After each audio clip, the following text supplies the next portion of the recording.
on the mountainsides of Appalachia grows a fierce, deceptive plant, lush and green, a lovely sight, tangled roots so deeply rooted. Children and parents who share 5+ meals per week are 25% less likely to develop nutritional health issues. And mountain banks too. Then strangles out our lives.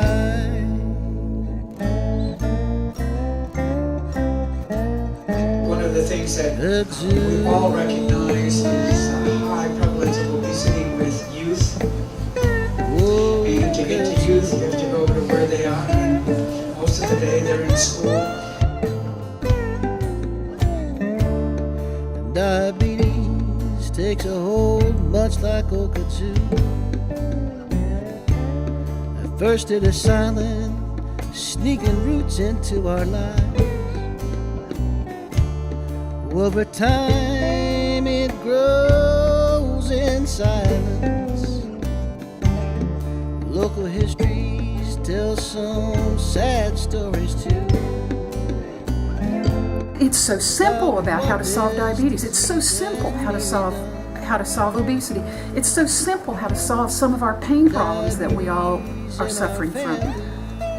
But we've got to make the choice to make that difference in our lifestyle. And if we don't do it, it ain't gonna happen.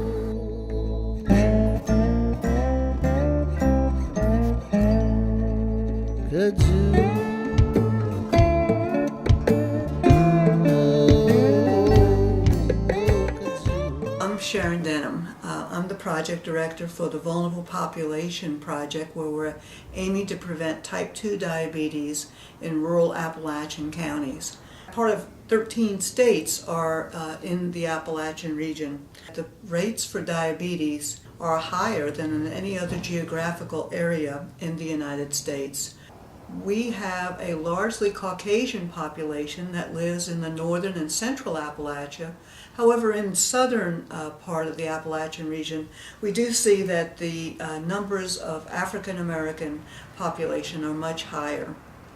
The problem of diabetes is often linked with obesity and physical inactivity. And what we have seen by looking at the maps from the Center for Disease Control and Prevention is that our obesity rates are some of the highest in the whole country. Many people, up to a third of the population, are actually overweight or obese. This is a major concern. The Appalachian lifestyle was very different than what we have now in years gone by. In fact, people ate big meals, much like they do today, but they went outside and worked. They worked hard. They burned up those calories. Today's people, we eat those big meals. Those portion sizes are pretty large. We consume a lot of empty calories, and then we sit. We sit for long periods of time, often not realizing what we're doing to our bodies. We need to begin thinking about how do we become more active? How do we get outside and do some planned activity? And it has to be planned these days because our lifestyle. So burning up those calories is something we have to think about in the plans that we create for each and every day.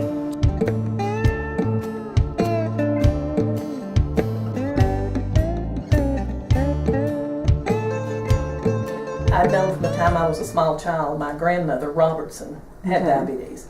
And of course, at that time, we were all warned, to watch out for it in our families, and we did, and there are several cropping up now.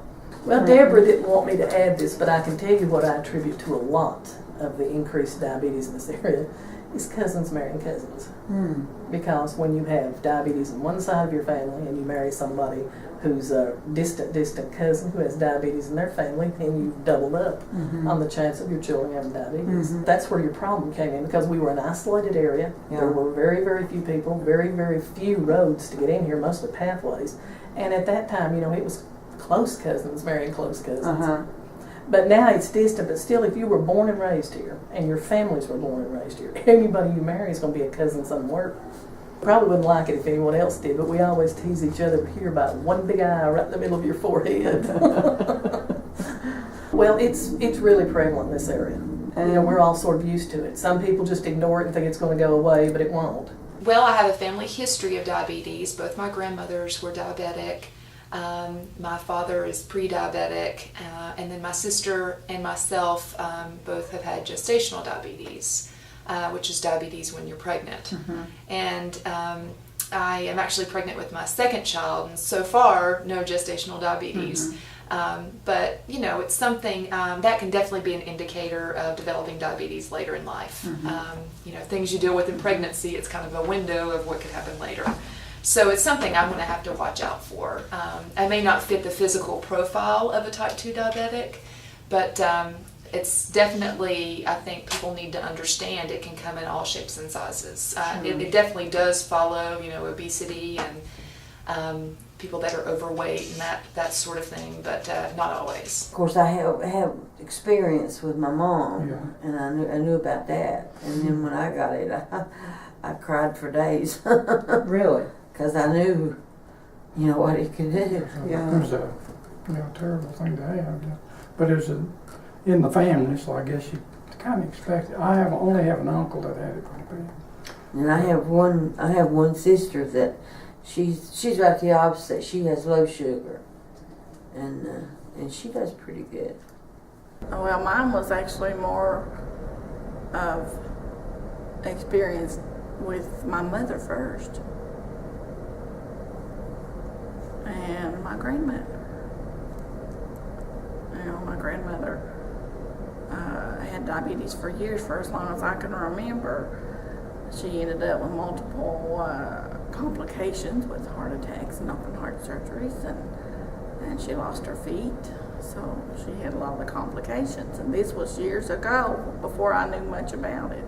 And my mother's family, all of her brothers and sisters are diabetics. Just the lifestyle of people in this area. We're more of a laid-back type of people. You know, you don't have to be in a rush all the time. And we enjoy food. We enjoy what we eat. We enjoy life. And we enjoy religion, church, and when you go, there's always food. And in this area, the culture is Southern food. You know, fried potatoes, cornbread, all the things you're not supposed to eat. That's what people in this area grew up on. Of course, the way that we were all taught to cook. You know, when you've grown up in the South, you love gravy and fried foods, and I think that puts us at risk. Probably the way we were taught. And I know a lot of people like Little Debbie cakes, and you know, we've all grown up on that. And so, you know, I think also if your weight's heavy, you have a family history or a risk factor to get diabetes, then that, you know, you develop diabetes. And I know this area is one of the highest in the nation for diabetes. So I think we just have to change our lifestyle and education. I think in our area, probably part of it is due to lack of education, and also maybe just tradition in the way that we have grown up learning how we eat and how we learn to eat. In this area, it's just something you really don't talk a lot about. Actually, I've grown up with diabetes. My dad was diagnosed in the early 1960s, but at that time, you wasn't allowed to tell anybody that Daddy had diabetes. It was kept secret, and he felt like it made him lesser of a person. He actually had the first glucometer that came to Buchanan County. At that time, his diabetes had progressed to the point they were sending him to universities here and there and trying to find help for him. But he kept working. He would only go to miss one day of work if he could go on a Friday or Monday so that he could get back to go to work. And he wouldn't miss work because of the illness, although they tried to get him to because the neuropathy was so bad in his hands and feet both. But I grew up knowing that he had diabetes, but not knowing that it could be hereditary and what it could mean to my family. But I think that's why I became a nurse, My mother was diagnosed with diabetes about 4.5 years ago. She had a heart attack, and she was in her late 60s, and she's still living. She's in her early 70s now, but she had a heart attack, and around the same time was discovered that she had diabetes. Family, my aunts had diabetes, and they both died young, in their 50s. They had heart attacks, and then actually my brother has been diagnosed with type 2 diabetes a few years ago, but everyone's very supportive of me having diabetes because I guess being a nurse, I've been able to, they know the complications. And my daughter's actually a family nurse practitioner, so she helps me a lot. Even though I'm a nurse, it's still hard to deal with diabetes. You know, you'd think a health professional person would know what to do, but sometimes we don't know what to do. Most people I find out are scared to death of taking the shots or pricking their fence to take their diabetes. I mean, and I just can't understand that. Big old tough guy can go out and he can go in the mountains and cut wood and go to the army and fight wars and come back and does not want to take a pen. I have a high school friend of mine, graduated from high school with me. He would not. He was trying to take pills and control his diabetes. He would not take shots, and he would very seldom ever check his sugar. Well, he's dead now and died from diabetes. With me, after I found out how serious diabetes was, I tell people, and then they'll open up and say, oh, I'm a diabetic too, or my husband is. But it's just people in this area don't know a lot about it, and they just really don't know how to get help. You'll see a young family, you'll see a girl that's 25, 26 years old. She's 300 pounds, and she's got 2 or 3 kids. 2 she's dragging and 1 she's carrying. And she's that bad a shape at 30. What's she going to be at 40 or 50? And what's the kids got to look forward to? The kids don't get out and play like we used to. I was up in the morning as soon as it was daylight. I had my play clothes on. I was outside and didn't come in until dark. Now all they want to do is Nintendo, Xbox, Wii, and work on their computers. With the patients that comes in here, with the children that comes in here, there are a lot of obese children. And you know that on down the line, what's going to happen. Do parents seem to be concerned about this overweight or obesity in their children? Not really, they don't. We have one. We have one great-grandchild. We have one great-grandchild that's overweight. I've been concerned about it for that reason. He doesn't do a whole lot except play computer games, and he doesn't exercise. Their diet's used to is just like fast food. Yeah, we worry about him.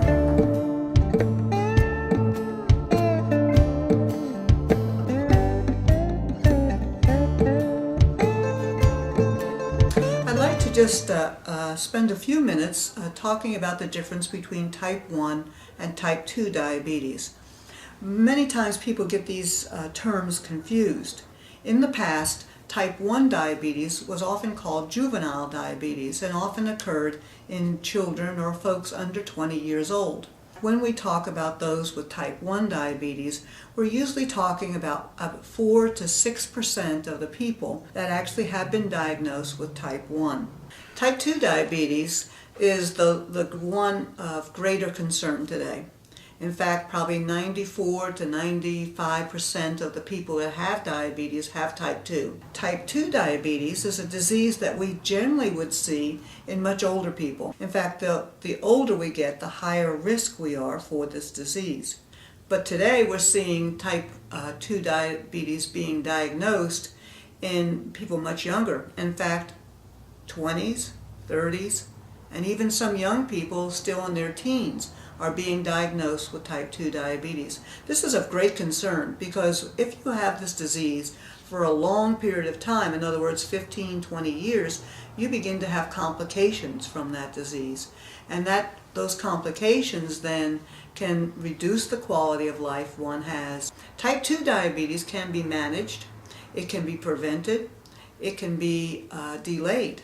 And often the best way to do that is get our weight down to the appropriate measures that we should have for our height and age, and be active. Very often people are not diagnosed with diabetes until they actually have had the disease even 5 or 6 years. And many times it's actually the complications that are bringing them to the doctor. In other words, they may be having headaches that don't go away, which could be a symptom of high blood pressure, or maybe they're having difficulty seeing, or maybe they're noticing that they're not feeling the ends of their fingers or their toes like they used to feel. And those are all indicating that there are some side effects occurring that go with type 2 diabetes. Type 2 is preventable. Maybe not in every case, but in many of the cases. In fact, the majority of cases of type 2 can be prevented by maintaining our appropriate weight and staying active all through our lifetime.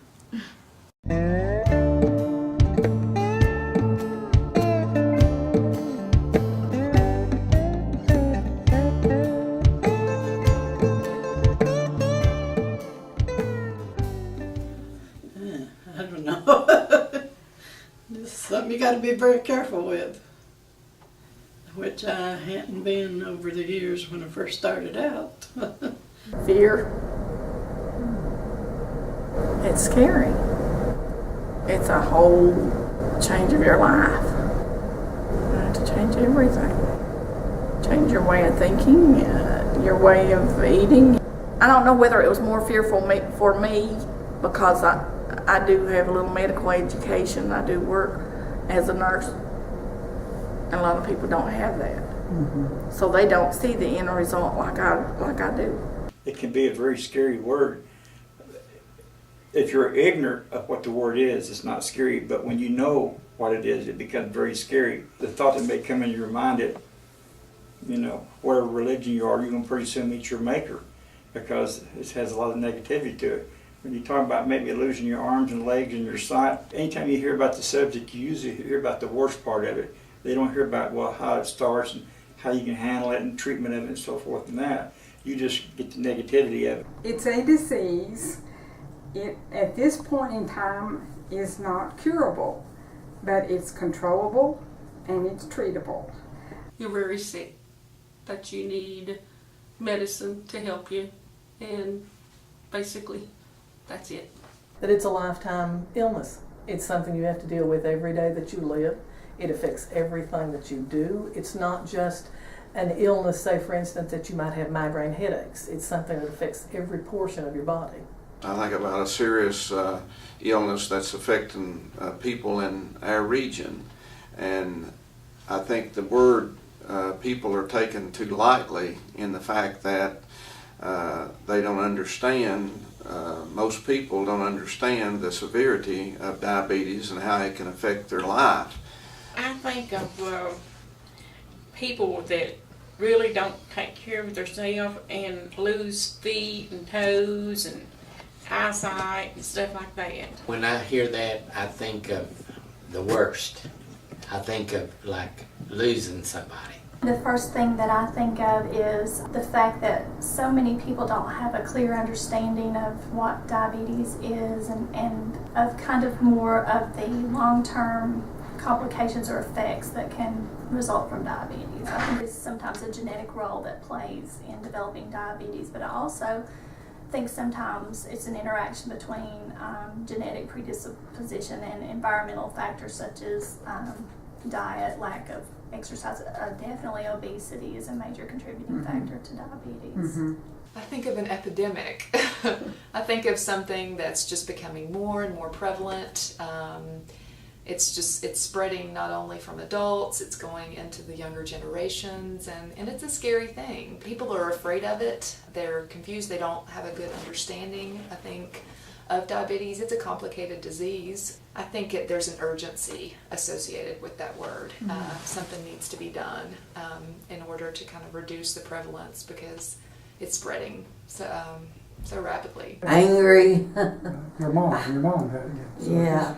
I've been through diabetes with my mom since she died in 84. I guess she probably got it in 82, 3. and it killed her. But they didn't know a lot about diabetes then. Time consuming. It's very hard for you, especially if you're a new diabetic, to be a mother, a band booster, just, all the stuff that mothers do. Mm-hmm. It was very hard to get all that straight. Everybody'd say, did you get your insulin? Did you get your monitor? And it takes a while.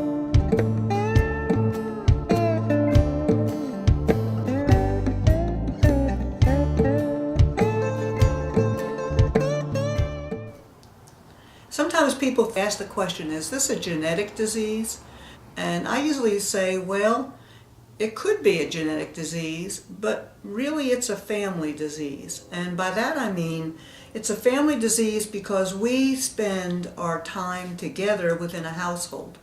We all eat the same food that's brought into the home.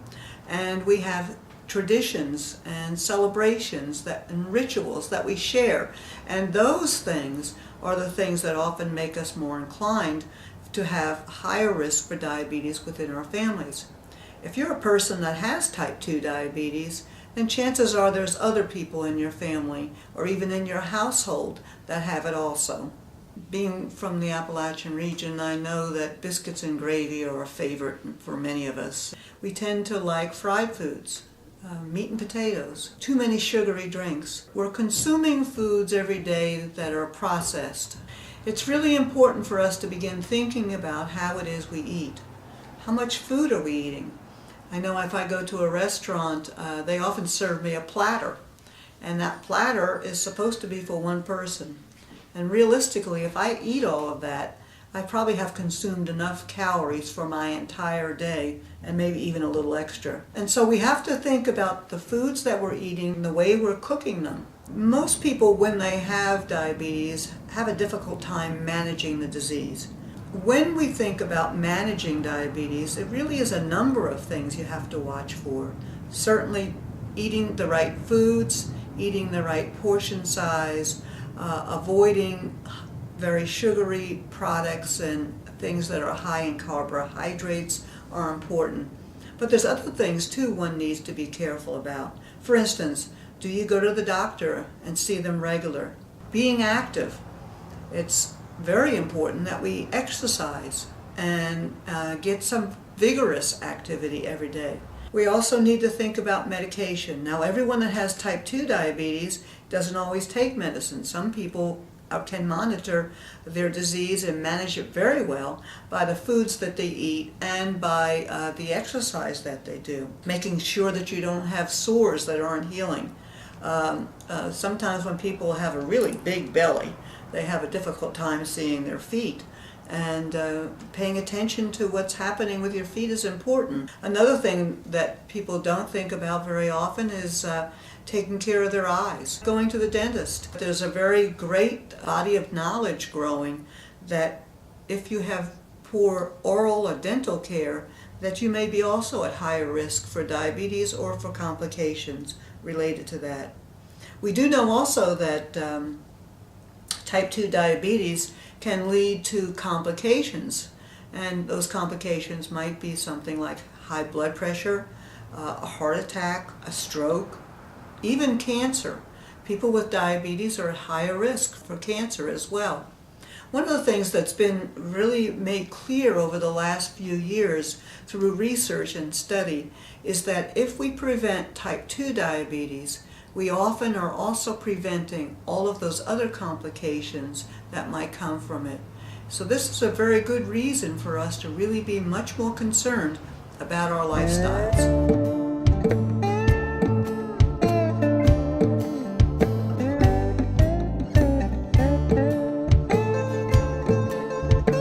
Out of the 5 children, I'm the only one that developed diabetes. And even though my sisters and my brother are all in their 50s now, but none of them have developed diabetes except me. And I became diabetic at 17 and I've had it 39 years. They need to make sure they're getting regular checkups with their physician and that they are knowing what questions to ask and understand what their lab results mean and what they should do. I also think it's important that they know that there's simple things they can do in making changes in their diet or being more active to help keep their diabetes under control, things they can do themselves. I went for my yearly eye exam, Mm-hmm. and the eye doctor told me there was something going on with my eyes, and he suggested that I not miss my yearly physical, which was still about 5 months away. And so I went home and I called my doctor and said, could I get in early to do it? And he said, sure. So I went in, and that's when I found out I was diabetic. Changed my diet. We don't eat as much, we don't eat that much fried foods. When we used to eat a lot. I can't give up fried potatoes once a month or so. I have a little bit of that. But mostly it's just changed my diet. And I exercise, but I'm having a hard time with that now because of other health problems. We fuss at each other, but we watch out for each other. Yeah. I remind her to take her medicine. She reminds me, you shouldn't, you've had enough of that today, or whatever. And of course, you step on each other's toes sometime, but you know, that's part of the battle. I was out at a restaurant and there were so many people on canes and walkers, and it just made me think that, you know, that could happen to me if I don't take better care of myself, that I could be the person that, you know, has a stroke or gets where I'm not able to move. Well, number one, I take my medication as prescribed to me, and I try to exercise during the summer. I try to walk, decrease my stress level, drink lots of water. And the weight issue is the problem because, you know, the more weight you gain, it seems like your sugar goes up and you feel bad. And it seems like I know when I'm not feeling good or my blood sugar's high if I've eaten too big a meal. You know, I think we all know healthy eating, and we support each other, and we know that we need to eat healthy. You know, these crash diets don't work, that you just need to exercise and eat, have a plan and eat healthy. When I complained about my feet hurting, the lady I worked with called Ted, and Ted came to me and was very good and talked to me about diabetes. So I less than 3 years, I think. Okay. And are you doing pretty good with it? Yeah, I think so. So how did you, was it your feet that made you go to the doctor to see what was going on? Unfortunately, no. I was going to the doctor and complained about my feet, and he said I had neuropathy, which is nerves I have learned since. He said I was borderline diabetic. Ted says there's no such thing as being borderline. Yeah, a lot of people agree with Ted. Yeah. But I've just been sort of doing what I'm supposed to do. I started eating like I should. I lost a few pounds, and I'm doing good. Doing good. My feet hurt. I did not know, although I'm a nurse, I didn't know that much about diabetes, and it's an ever-evolving thing as far as the disease itself, and then as far as the medication you must take. I was in tears. I was just devastated. It was like somebody telling you have cancer and there's no cure. But when I went home, I just did my everyday life. I didn't check my level. I just ate whatever I wanted, you know. I just ignored it for several years. I didn't have a clue what to do. How'd you get diagnosed? How did that happen? I stayed tired and run down, and my doctor did quite a few tests and told me. But she didn't really explain into detail what I needed to do and not do. So I just let it go. And then one day I was driving down the road and I passed out. I was on the way to the doctor because it was almost 500, and I passed Your out. blood sugar.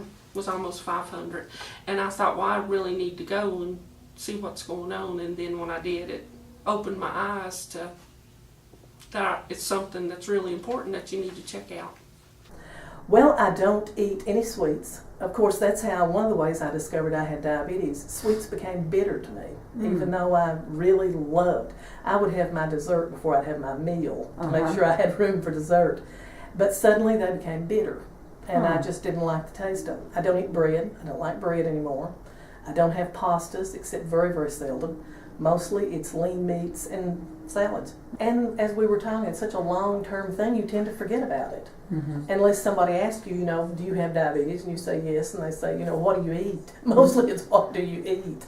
I've had it since about 90, I guess. Yeah. How you doing with it? Well, not good. I was doing good for a while, and all of a sudden it's just gone plumb to the top, and I'm having trouble getting it down. But it was 140 one time this week, and then this morning it was 200. And I don't eat that much. Well, he watches what I eat and Try to. what I do. He makes me exercise a little. Because I know that she doesn't have such a great variety of what she will eat. And trying to get something that she'll eat that I know is all right is something. If I'd known more about it when Mama was living, she would have been better off. What always comes into my mind when I think about prevention, of course I know genetics play a role, but the biggest thing that pops into my mind is, what you put into your body is what you're going to get, whether it's nutrition or exercise or whatever. It doesn't happen magically. It has to be put in order, for it to come out and be there. So I think that's the biggest message.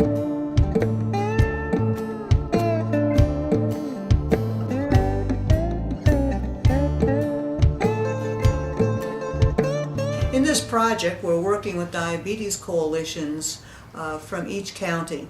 We've had some training sessions for the coalitions. We have county liaisons who are working with the coalition and working with the Center for Appalachian Philanthropy here in Ohio, where I'm based out of. And we're making some progress. The coalitions are a way that local people can work with other local people.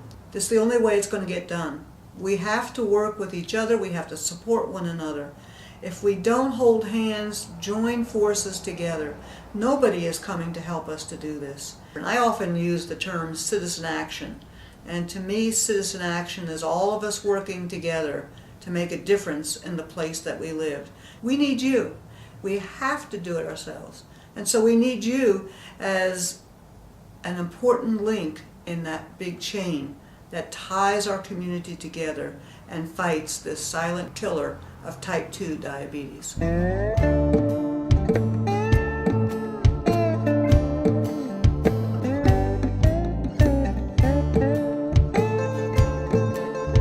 worked with a program for a while with children who had disabilities. Their therapists, say physical therapists or occupational therapists or speech therapists, would come in weekly, but they couldn't really make a difference. What makes the difference is what the families decide to do with that information and take and do, because really their family is the therapist. And the same way, with individuals, we're there to support and help, but we can't be there all the time, and they have to take what information that they have and they have to decide to make the change and be responsible for their health. I think families feel so overwhelmed sometimes, just thinking, maybe I do want to be healthier and incorporate some changes, but I just don't have the time or the resources. So I think helping them to see simple and inexpensive things that they can do that don't take very much time or resources, that can make a significant impact on their family's health. I think those are the key messages that families can benefit from. If you don't know the information, you don't know you're doing something wrong. Information is knowledge, and knowledge is wisdom. So you can help yourself, but if you don't get up off the couch or whatever you're doing to go find out about the information, you're not going to learn anything. So education is a backbone of everything, and I think this should really be taught in in kindergarten. You know, if you got it as a little kid, then you know. You can't wait till you're messed up and then learn about it. If you're going to teach a child about, say, diabetes or something, young is the time. Because they're more interested in everything then.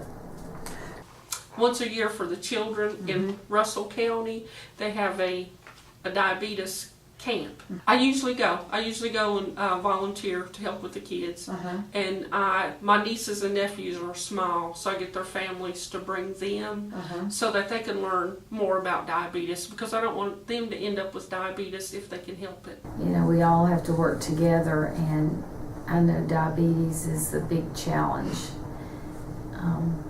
I deal with it myself. All the things that we're seeing are looking at towards changing your community and your infrastructure. It's hard for individual people to change their own behaviors, which of course is important, but if you can make it easier in any way by changing their environment, that seems to kind of be the thinking of most of the projects that we're working on right now.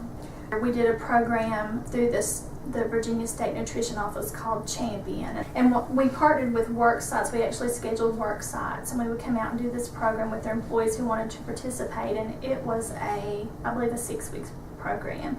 And a lot of the same information that we use with our Schools on the Move, just around nutrition, physical activity, healthy behaviors. They also could earn incentives. I think that would help if we had, more information available for the diabetes. I do go to a support meeting once a month for diabetes, and it's really informational. You have the support there. You see other people that have the same issues that you have. They give us handouts. They usually do our A1C test. Sometimes they'll do a cholesterol test, but it's just really informative. It's great. We have lots of information available through the training programs at the health department, and for years we've had diabetic training, so I think it's out there, and most of the time the women I see, they cannot afford their supplies, their insulin syringes, the strips. That's a big issue. There's just not money to purchase those things. I think there's lots of information given to the patients. Medication, there's availability to help you purchase your medicine, but the strips are the biggest issue that we have. One thing that we have been working on is helping low-income families who receive food stamps or SNAP benefits to be able to use their benefits at farmers markets. We've just recently through a grant, helped 2 farmers markets become certified to accept SNAP benefits.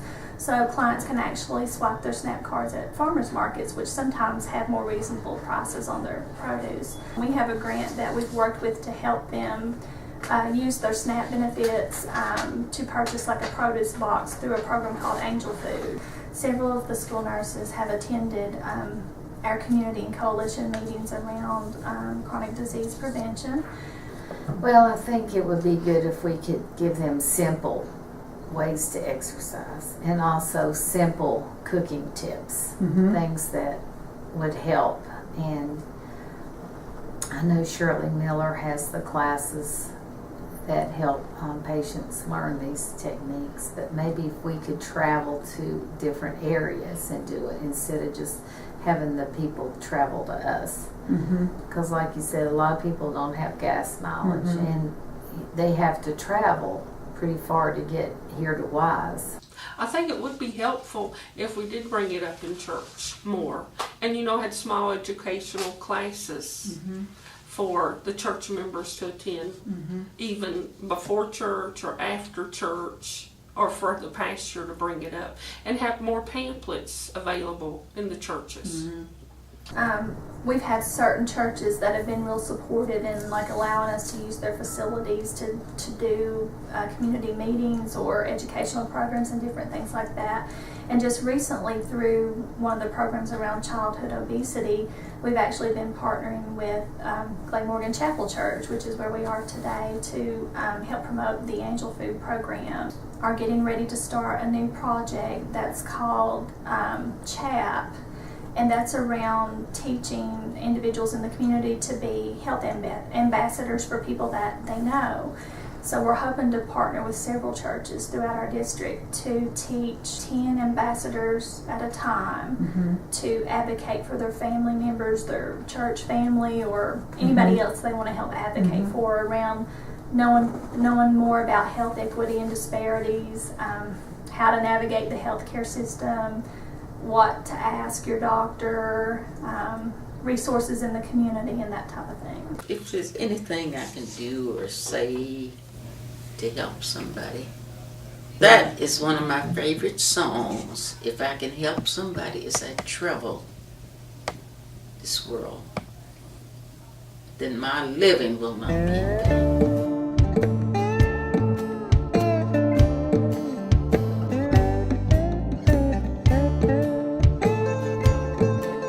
As you can see through the film that you just watched, we have many people in our communities with type 2 diabetes. Many of our friends and neighbors, loved ones, people we care about, are living with type 2 diabetes. We need to do more about this disease than we have in the past. We're very fortunate in that each of the counties has a diabetes coalition to address the problem of diabetes in the local county. But the truth is, we all need to be involved. If we don't do it for ourselves, there's nobody going to be able to do it for us. We really need to find ways to work together to stop this disease. Largely, type 2 diabetes is preventable. It's a lifestyle disease. It's a problem that we all need to work at. It's very easy to overeat, eat too much, pile that food on our plate just a little bit too high, eat an extra snack that we really didn't need, and then just sit way too long.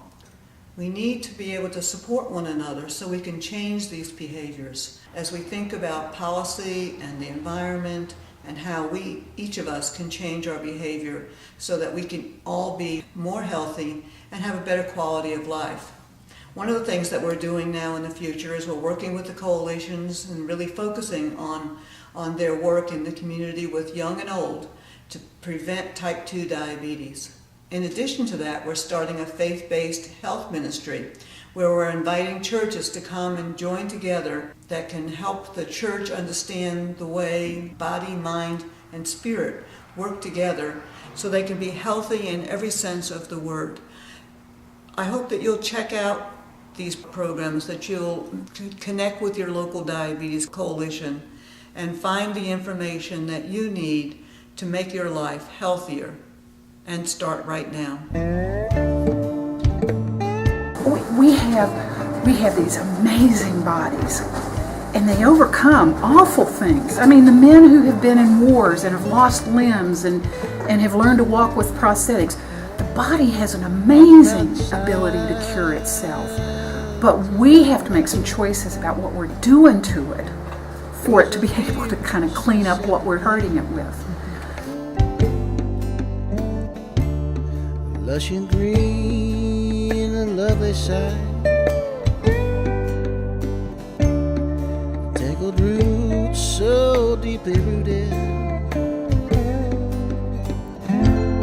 creeping, crawling, covering hills and mountain banks too. Then strangles out our lives.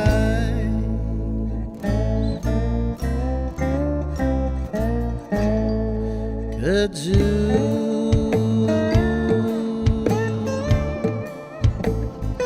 whoa, kudzu.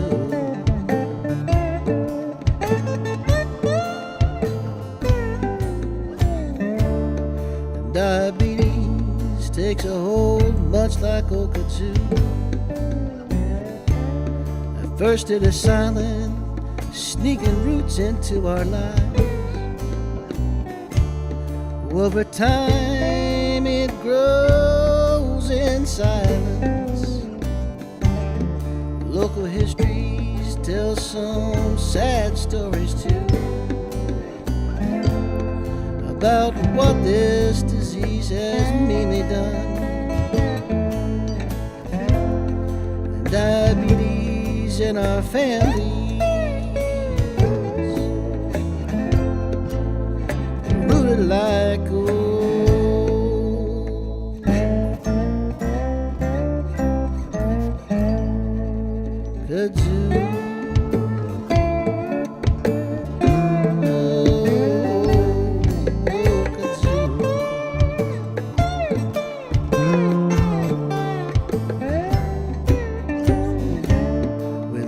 families and our home place. Yet lifestyles we've adopted are much like old kudzu. Diabetes is a family matter. Its roots are our routines and habits.